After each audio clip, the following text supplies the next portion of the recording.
یه همسفر دیگه هم به همون پیوست که مقصدش بالیه و یه هاپوی خوشگل کوچولو داره به اسم موچی. ببینینش، موچی انقدر بامزه است. ایشون هم نگارجونه.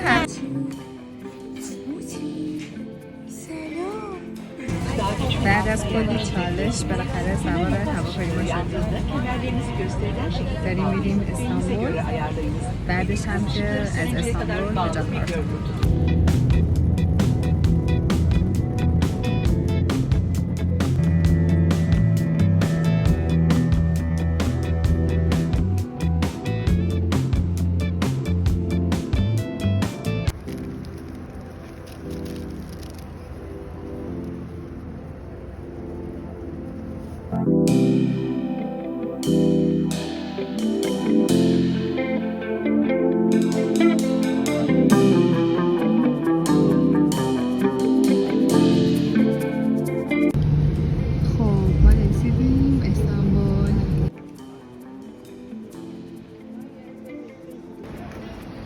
خب ما از فرودگاه استانبول با شما هستیم. امی خانم و موچی همونطوری که میبینید اینجا خیلی راحت و آزادانه بچه ها خودشون میچرخن. البته به ما گفته بودن که یه محفظه خیلی مخصوص دارن اینا که میتونن واسه خودشون مثلا بچرخن و اینا. ما پیدا نکردیم دیگه، گفتن که میتونید اینا رو اینجا آزاد بذارید و راحت باشن.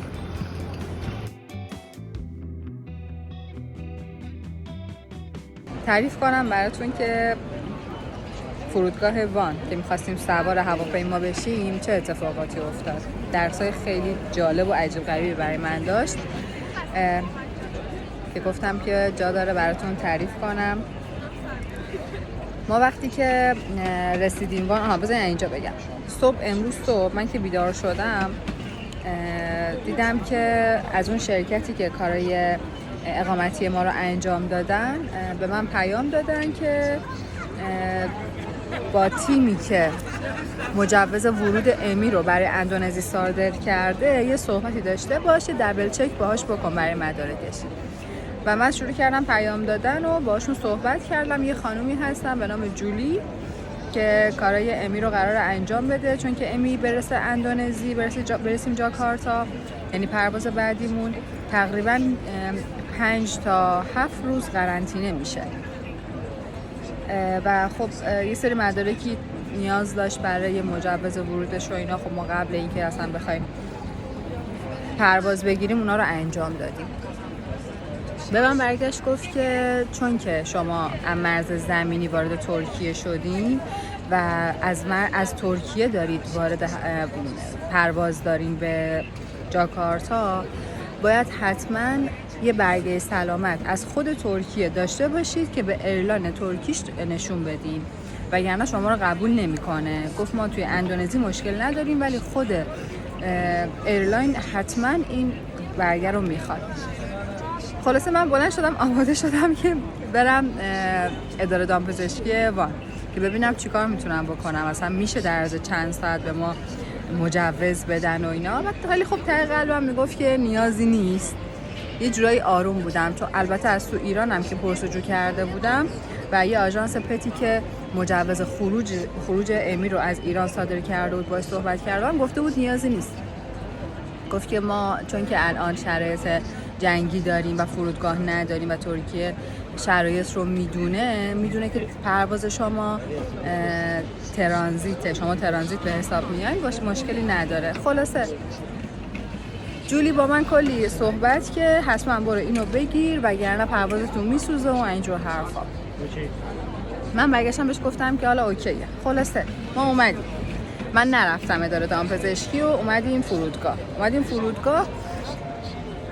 باید امی رو وزن میکردن و طبق وزنش مثلا امی با باکسش میشد 7,200. اینو 2 برابر میکردن و من باید هزینه اضافه بار میدادم، یعنی 14 کیلو و 400 من باید هزینه اضافه بار میدادم برای امی. خب چیزی که مد نظرم بود با اون چیزی که من گفتن یه مقدار خب متفاوت بود. تقریبا $200 به من گفتن که هزینهش میشه. مسئله ای نداشت. من رفتم، به من یه برگه داد، اون مسئولی که بار رو تحویل میگرفت و کارا رو انجام میداد، تیکت به ما میداد، به من یه برگه داد، گفت برو باجه ایرلاین خود ترکیش اونجا این هزینه رو پرداخت کن و بیا. من رفتم اونجا که هزینه رو پرداخت کنم، ببین به من گفت فقط اینقدر میشه، بعد میومدم بهش پول بدم قبول نمیکرد، هی میگفت وایسا صبر کن. بعد هی همکاراشو صدا میکرد، یه آقای اونجا بود، هی همکاراشو صدا میکرد، هی باشون صحبت میکرد ترکی، انگلیسی هم بلد نبود. بعد من هی بهش میگفتم خب چی شده، چرا کارمو انجام نمیدی؟ این هی میگفت وایسا، فقط هیچ دیگه نمیگفت، من هیچ توضیحی نمیداد. یه ساعتی من اونجا نگه داشت، هی میگفت 5 دقیقه دیگه، 1 دقیقه دیگه. حالا یه پرانتز باز کنیم، بریم یکم عقب‌تر. قبل از این که من امیو وصل کنم و بخوام بارمو تحویل بدم، نگار جلوتر رفته بود تحویل بده بارشو. نگار موقعی که تیکتشو داشت خرید میکرد، چون از خود ترکیه براش بلیط خریده بودن، هزینه اضافه بار موچی رو پرداخت کرده بود، اما خودش توی بارش اضافه بار داشت. بعد بلیطشو که داشت میخرید، توی بلیط میتونستیم تعیین کنیم که بار 23 کیلو باشه، 30 کیلو باشه، حتی مثلا تا 40 کیلو هم داشت، هزینه هاش متفاوت بود. نگار هزینه 30 کیلو رو پرداخت کرده بود، 30 کیلو بار میتونست توی چیز ببره. من پروازم چون از ایران خریداری شده بود، فقط میتونست بارم 23 کیلو باشه و هزینه امیرم باید حتما همونجا پرداخت میکردم. خلاصه اونجا نگار که رفت چمدونشو بده، یه چمدونش کلن شد 30 کیلو، چمدون دومش 21 کیلو خورده ای بود که کلن گفت باید اضافه بار بخوری. هر چی صحبت کرد اونجا باشون، خب نگار انگلیسیش هم خوبه، باشون صحبت کرد که مثلا یه تخفیفی بهش بدن و اینا. رفتش که جریمه رو پرداخت کنه، فکر می‌کنید چقدر شد؟ یه $415 بهش اضافه بار خورد. خب اصلا نه خود نگار فکرشو میکرد، نه من فکرشو میکردم که انقدر اضافه بار گرون بگیرن. بعد خب نگار به هم ریخته بود یه ذره، به حال اون لحظه واقعا به آدم فشار میاد. من خودم هم مثلا یه جوری شده بودم، ولی خب گفتیم اشکال نداره دیگه. حالا من اون لحظه به نگار میگفتم نگار آجیل ماجیل چیزی داری از تو بگ در بیار، واسه اضافه بارت کمتر باشه، انقدر پول داری میدی، خب مگه چیزایی که تو چمدونته چقدره که بخواد انقدر ارزش داشته باشه؟ و دیگه نگار گفت نه، و بالاخره حالا اومده بود دلار بده، اینا دلار خورد نداشتن، میگفتن حتما باید همون مبلغی که دقیق مثلا $415 باید بدی. بنده خدا نگار که خیلی اذیت شد، هی از این ور به اون ور تا بخواد این پوله رو دقیق در بیاره به اینا بده. من که همون تو کل این مسیر اونجا وایساده بودم، به من میگفت وایسا، فقط هی میگفت 5 دقیقه 1 دقیقه. بعد هرچی هم میگفتم بابا، هی نگاه میکردم، گفتم پرواز نیم ساعت دیگه، 1 ساعت دیگه، میگفت نه اوکی مشکل نداره، به پرواز میرسیم. خلاصه موقعی که کار منو انجام داد و یه برگه تاییدیه به من داد و همون $200 رو گرفت، من رفتم اون مسئولی که تیکت میداد و بارو تحویل میگرفت، یعنی آخرین نفر من بودم.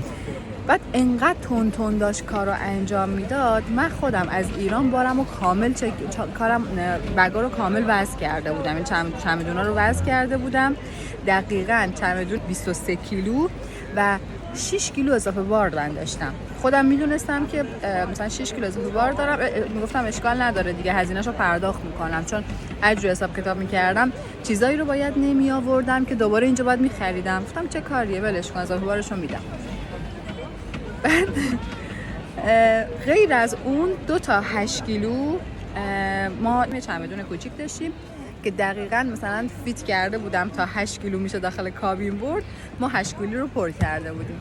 حالا کیف دستی و اینا به کنار، خوراکی هم توی یه دونه بگ گذاشته بودم جدا که اونا مثلا جزء بار به حساب نیاد. خلاصه ببین از نهایت فضا داشتم استفاده میکردم. خانومه که اومده بود تیکت ما رو، بلیت ما رو بالاخره صادر کنه به ما بده، انقدر تون داشت انجام میداد، چون که ساعت 8 بود و ما 8 و 10 دقیقه هواپیمامون باید بلند میشد.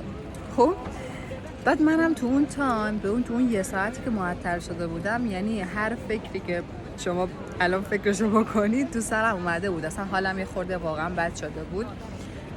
اصلا استرس گرفته بودم، چون یه فضای یه جور تنشواری بود. همه اضافه بار داشتن، مثلا طرف 2 کیلو اضافه بار داشت اومده بود اونجا پول پرداخت میکرد، همه با یه حال بدی میومدن اونجا پول مثلا پرداخت میکردن و اینا، همه کلافه و شاکی بودن از این پرداخت هزینه هایی که فکرشو نمیکردن و اون انرژی ها رو واقعا من خودم حس میکردم. از اون برم 1 ساعت منو وایسانده بود، هیچ جواب درستی به من نمیداد، هی مسئولای مختلف رو صدا میکرد، به اونا یه چیزی رو توی مانیتورش نشون میداد، بعد با هم حرف میزدن، هیچی نمیگفت به من. و من گفتم هیچی، مثلا خب نمیشه حتما دیگه، یعنی به هم ریخته بودم، واقعا به هم ریخته بودم دیگه. پذیرفته بودم که دیگه بمون پرواز سوخت، چون که پروازمونم چارتر بود، یعنی چون ما از ایران پرواز برای از یک کشور دیگه گرفته بودیم، نمیشد مثلا کنسل کنیم یا جابجاش کنیم.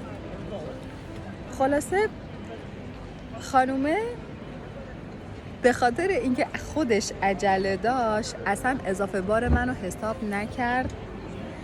بعد تا اون 2 تا یه کوله و یه چمدونی که من 8 کیلو حساب کرده بودم که تو کابین ببریم، فقط آوردم اونجا وزنش کرد که بهش از این لیبلا بزنه ما ببریم داخل کابین، و برگشت گفت که اینا رو میفرستم براتون تو بار، ولش کن دستتون خالی باشه راحت شما برید.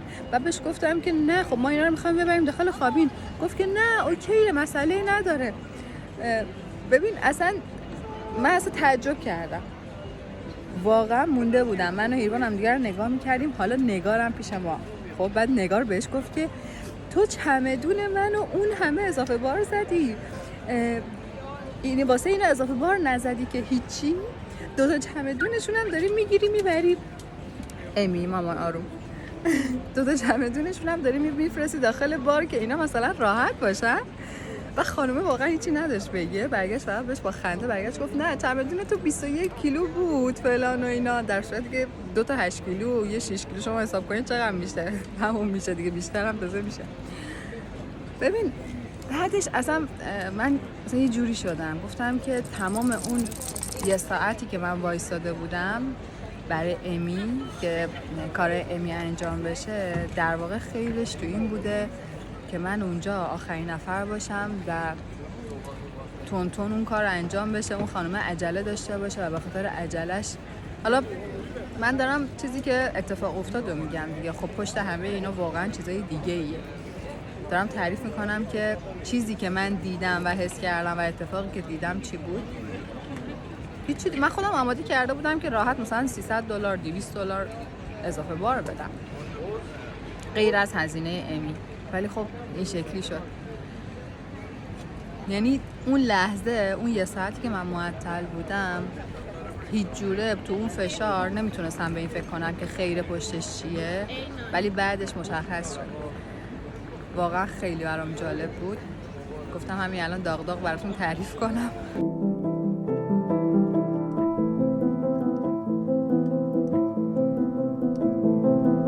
ما کم کم دیگه باید بریم سمت گیتمون باز شده. بعد یکی 2 تا نکته دیگه توی ترکیه، البته ما از موقعی که یعنی رسیدیم من دندون درد گرفتم. بعد قبل اینکه بیام میخواستم برم دندونامو درست کنم، چند تا دندون خراب داشتم. متوجه شدم که توی بالی بعد از 4 ماه ما اونجا بیمه درمانی میشیم، طوری که دیگه تمام هزینه‌های درمان و دارو و اینا رایگان میشه. ماهی $10 پرداخت میکنیم، بعد همه چی شاملش میشه و دندون هم شاملش میشه. از اونجایی که دندونم خیلی من اذیت نمی‌کرد، اوکی بود، یعنی شرایط اونقدر حاد نبود که مثلا من بگم حتما باید درستش کنم قبل رفتنم. گفتم که حالا خب پس میرم اونجا درست میکنم. حالا که اینو گفتم، قبل تو راه که داشتم میومدم یه کوچولو دندونم درد گرفت. بعد رسیدیم ترکیه، خورده دردش رو تحمل کردم و یه دونه مسکن خوردم، دیدم که نه باید آنتی بیوتیک مصرف کنم. همونجا داروخونه توی وان رفتم که آنتی بیوتیک بگیرم. خب اینا حتما باید با نسخه پزشک آنتی بیوتیک بدن، همینجوری اصلا نمیدن. بعد نگارم برگشت که بهم گفت، نگار رو یکی از بچه‌های دیگه برگشت گفت که اونجا بد نمیدن و اینا. من گفتم حالا میرم ببینم میدن یا نه. من رفتم داخل، آقای خیلی راحت، بهش گفتم دندونم عفونت کرده، بعد خیلی راحت به من آموکسیسیلین داد. بعد شاگرداش که میگن خود دکتره به هم داد چیز رو. بعد کسایی که کارکنانش اومده بودن هی ازش میپرسیدن که آنتی بیوتیک داری بهش میدی؟ حالا با همون زبان ترکی ها، حالا منم زبان ترکی بلد نیستم ولی قشنگ متوجه میشدم که هی میان ازش سوال میکنن که تو داری بهش آنتی بیوتیک میدی؟ 3 نفر اومدن ازش سوال کردن، این گفت که آره اوکیه فلانه. بعد من آنتی بیوتیک خریدم اومدم بیرون. بعد نگار گفت بهت داد؟ چه جالب. بعد من گفتم آره. خلاصه که واقعا همه چی نمیتونم بگم که به خودم بستگی داره، چون من خودم این چند وقت مخصوصا حالای مختلفی رو تجربه کردم. اگه بخوام بگم که همیشه حالم خوب بود و اینا انرژی خودمه، واقعا اغراق کردم. سعی کردم حسمو خوب نگه دارم، سعی کردم انرژی مثبت باشه، اما واقعا یه جاهایی نتونستم، از دستم خارج شد. دیگه گفتم که همین لحظه که اینجا هستیم از هر مرحلهش براتون توضیح بدم که چه اتفاقی افتاد.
از گیت چک پاسپورت رد شدیم، پاسپورتامون رو چک کردم و هیچی از ما نخواستن، حتی نه واسه امی هم هیچی. حتی اون مجوز ورودی که من $1000 پول دادم که فقط صادر کنم واسه امی خانوم، اونم اصلا نخواست، اصلا ندید.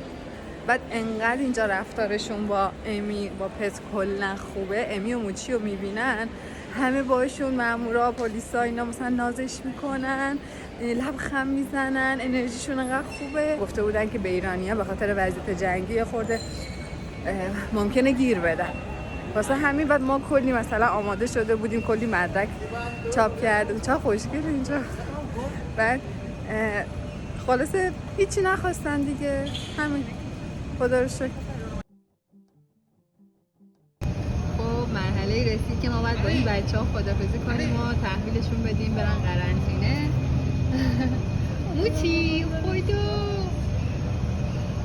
مامان قربونت برم، خیلی زود میبینیمتون، دوستتون داریم.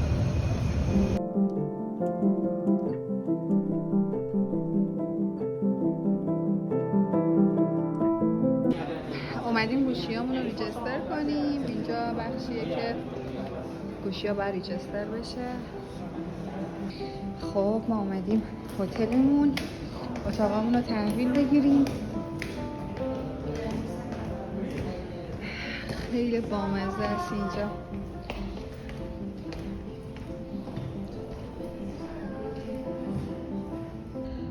خب اتاقمون رو تحویل گرفتیم. گفتم اتاقم شما ببینین.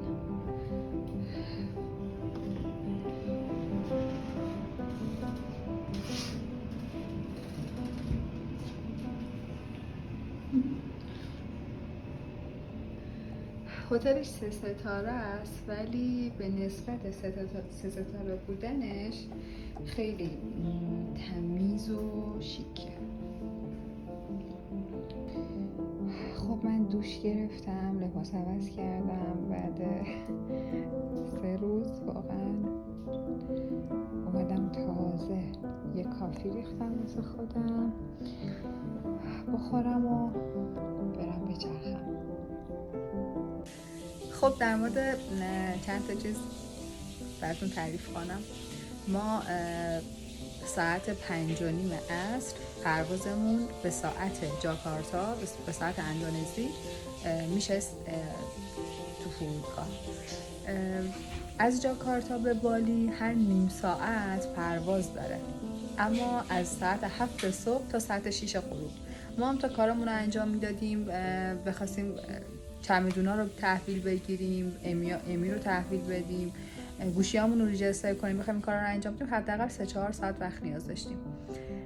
دیگه تصمیم گرفتیم که امشب رو تو خود فرودگاه بمونیم، توی هتل فرودگاه بمونیم، فردا صبح پرواز بگیریم بریم، چون هم پروازمون هم 11 ساعت بود.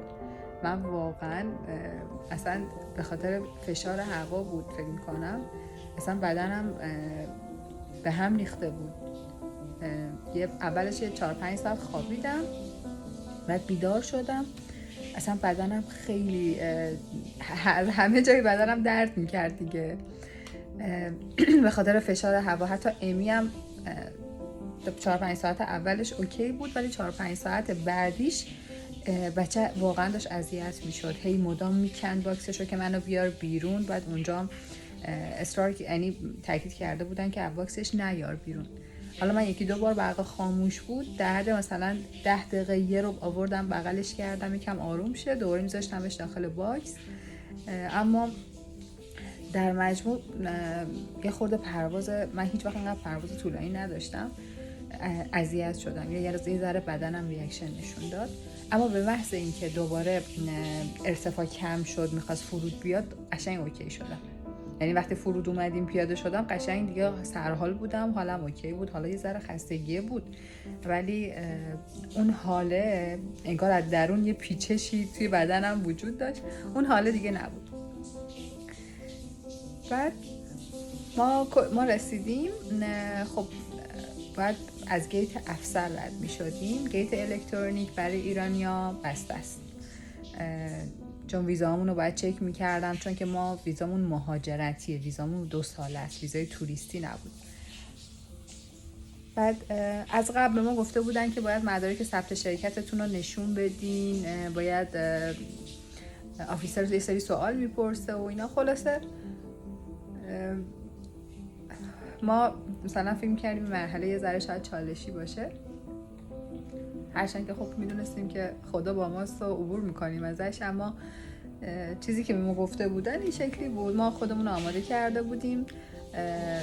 به حال اون تیمی هم که کار ما رو داشتن انجام میدادن تیم خیلی فوق‌العاده، یعنی با توجه به تجربیات مسافرای قبلیشون اینا رو داشتن به ما میگفتن. ما وقتی که رسیدیم پیش افسر فقط پاسپورت رو خواست و ویزا، همین. حتی واسه امی هیچی نخواست، مجوز ورودش رو چک نکرد. بعد اصلا من تعجب کرده بودم، خیلی راحت. بعدش هم که اومدن دنبال امی و باموچی، ما رو بردن توی اتاقی، بعد یه سری کارهای اداریشو انجام دادن و بعدش هم این بچه ها رو بردن. به محض اینکه بردن شاید بگم مثلا به توی فاصله که ما بچه‌ها رو دادیم بعد رفتیم گوشیمون رو ریجستر کردیم، رفتیم یه مقدار دلار چنج کردیم و اومدیم اتاقمون. من اومدم تو اتاق، وایفای اتاقم وصل شد، دیدم که ویدیو فرستادن از امی که بردنش پیاده روی، که داره توی چمنا و تو طبیعت داره پیاده روی میکنه و از اتاقی که توش امیو نگهداری میکنن برای من ویدیو فرستادن که توی اتاقش قشنگ براش جای خواب گذاشتن، یه جای خواب خوشگله مثلا از این شبیه جای خوابی که خودش داره، یه جای خواب گذاشتن، یه پد گذاشتن، ظرف آب و ظرف غذا. بعد اتاقش هم حالا مثلا یه اتاق انگار مثلا 2x3 اینطوری، بعد اسپلیت داشت، تمیز بود اتاقش. بعد امیو نشون داد که تو اتاقش و داره میچرخه و اینا، برای موچی هم که برای نگار فرستادن. اصلا من یهو اصلا قلبم آروم شد. البته قبلش هم اوکی بودم، گفتم خب دیگه همینه دیگه، باید این مراحل سپری بشه. و هر مسیری چالش‌های خودشو داره، بالا پایینای خودشو داره و همه اینا هم من هم امی هممونو قوی‌تر میکنه. بعد به محض اینکه این ویدیو رو فرستاد اصلا همون یه ذره‌ای که مثلا میگفتم اگه اسمشو چالش میذاشتم انگار دیگه رفت. گفتم ای چقدر جاش خوبه، چقدر همه چی مثلا مرتب. به محض اینکه بردنش بیرون، دورش دادن. خیلی خوشحال شدم، واقعا خیلی حالم خوب شد. الانم که رسیدم یه دوش گرفتم، یه لباسی عوض کردم، چون توی ترکیه هوا سرد بود. بعد توی جاکارتا و بالی هوا خیلی گرمه، یعنی میانگین هوا بین 25 تا 30 درجه است و من تمام لباسام تابستون است. لباس سرد فقط من یه دست همونجا برای اینکه از مرز زمینی رد شیم بیایم وان و اینا برداشته بودم. بعد نمیتونستم لباس عوض کنم تو این 3 روز، یعنی داشتم میمردم. میرفتم دوش میگرفتم ولی لباس همون نمیتونستم عوض کنم. دیگه رسیدیم فرودگاه جاکارتا، همون اولین کاری که کردیم من و نگار و هیروان هر ستاییمون رفتیم لباسامون رو در آوردیم، لباسامون رو عوض کردیم. اون لباسا رو من انداختم دیگه، اصلا نیاوردم دیگه. اینطوری الانم خیلی خستم، بدنم واقعا خسته است، اما دوست دارم برم فرودگاهشو یه دوری بزنم. حالا براتون ویدیو میگیرم. فرودگاهش خوشگله، با مزه است، همین که یه شامی بخورم، یه غذایی بخورم و یه دوری هم میزنم.